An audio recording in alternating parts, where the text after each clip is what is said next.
Ladies and gentlemen, welcome to WrestleScope. And tonight we are talking about one of the most shocking, unthinkable, rage-inducing moments in recent WWE history. Because just when you thought Raw couldn't get any wilder, Seth freaking Rollins snapped. Yes, the visionary, the revolutionary, the man who claims to build Monday Night Raw. If you're new here, please don't forget to like and hit that subscribe button for daily updates about WWE Raw. Just destroyed two of the toughest men in WWE, Bron Breakker and Bronson Reed, within minutes of their war inside that ring. This wasn't just a brawl. This was a statement, a message, a warning. And what Seth Rollins did next has fans furious, the locker room divided, and WWE management in full panic mode.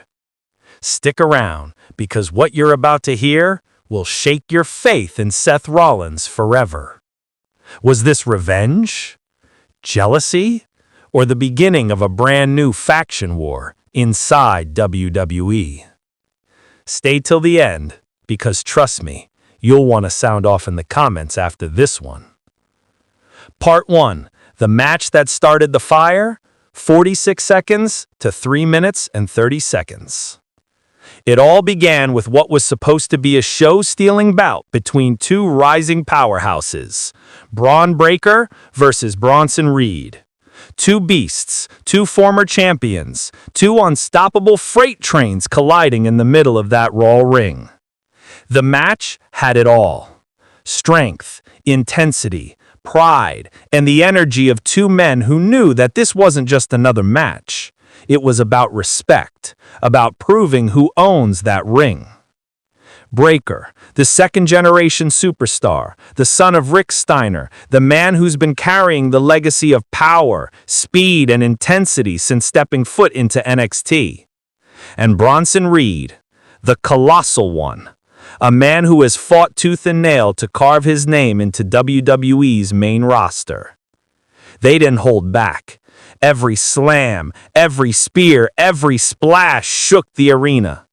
The crowd was electric, chanting. By the 12-minute mark, it looked like Bronson Reed had it wrapped up.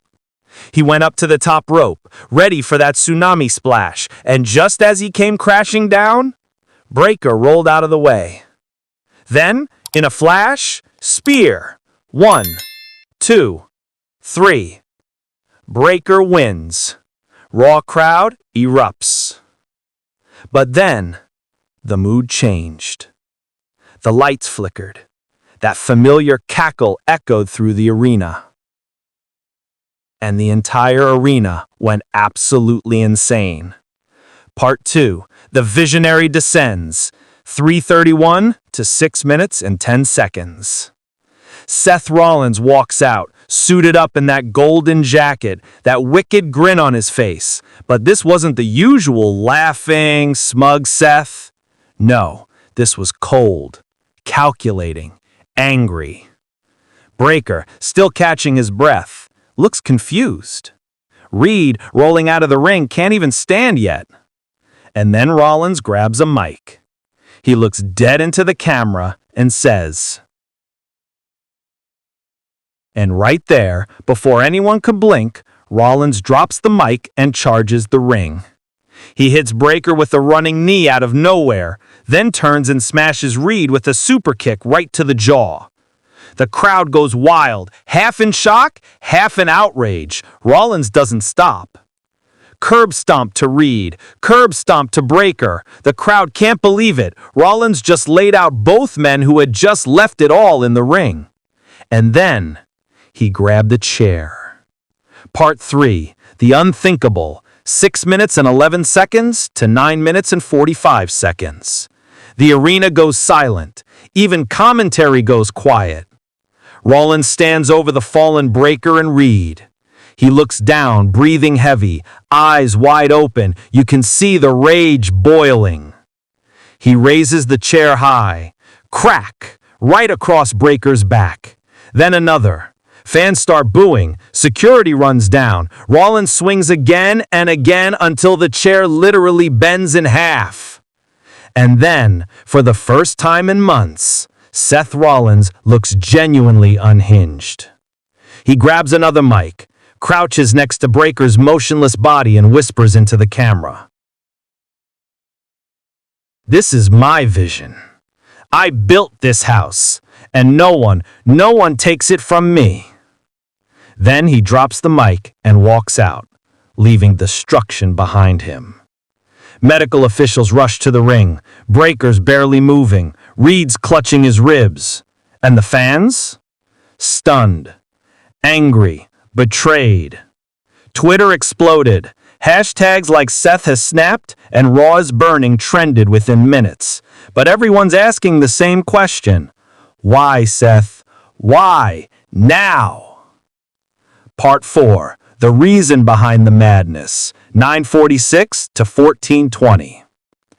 In the following hours, WWE cameras caught Seth backstage, pacing, muttering, tearing down signs and shouting at producers. When asked by Kathy Kelly why he attacked Bron Breakker and Reed, Seth Rollins just said, "I warned you all. You didn't listen. You forgot who built this brand. You forgot who sacrificed everything to make Raw matter again. You want to replace me with the next big thing? Not on my watch." And that's when it clicked. This wasn't random. This wasn't chaos. This was ego. This was fear. This was Seth Rollins refusing to let go of the spotlight. Because let's face it, ever since the new crop of superstars has started to take over Raw, Bron Breakker, Reed, and even Ilya Dragunov stepping into main events, Seth's grip has been slipping. He's gone from revolutionary to reactive, from leader to liability.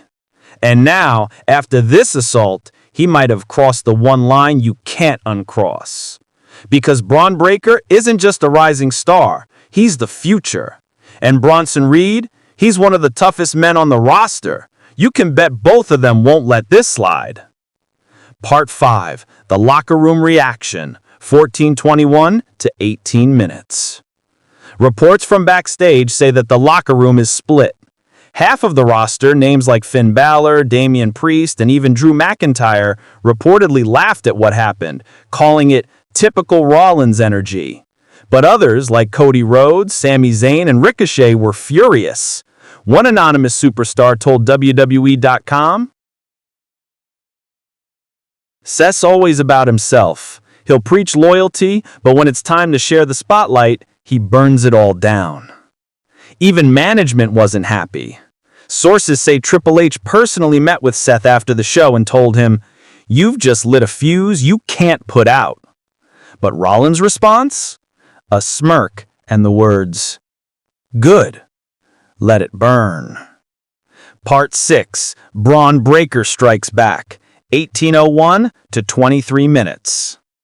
The following week, Raw opened with an injured but furious Bron Breakker. No entrance music, no pyro, just fury. He stormed down to the ring, mic in hand, and roared into the camera.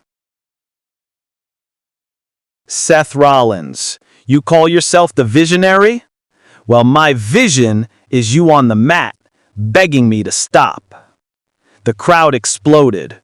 Breakker wasn't holding back anymore. He challenged Rollins to face him one-on-one, man-to-man, no games, no mind tricks, no escape. But Rollins didn't come out.